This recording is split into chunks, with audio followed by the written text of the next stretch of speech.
So at the end of Hamlet, we're going to spend some time talking a little bit about Hamlet's heroic view of death, considering as well some more metacognition stuff. This is by way of review, so you can return back to earlier PowerPoints, but we talked a little bit about how Hamlet as a character challenges some of our pre-existing notions of the Western hero. Certainly not the breaking necks, cashing checks guy. Instead, a character who is going to approach heroism through the lens of thinking and kind of courageous and adventurous self-reflection. So again, some more review about our conversation about metacognition, thinking about thinking.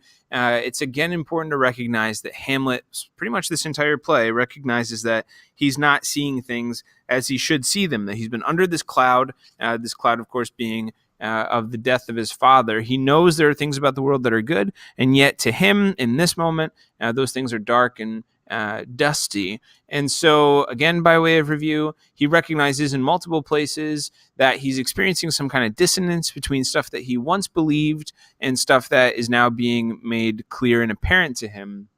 In those spaces, he's seeing the limits of his own perception, how there are things outside of his consciousness that he's just not entirely sure how to account for.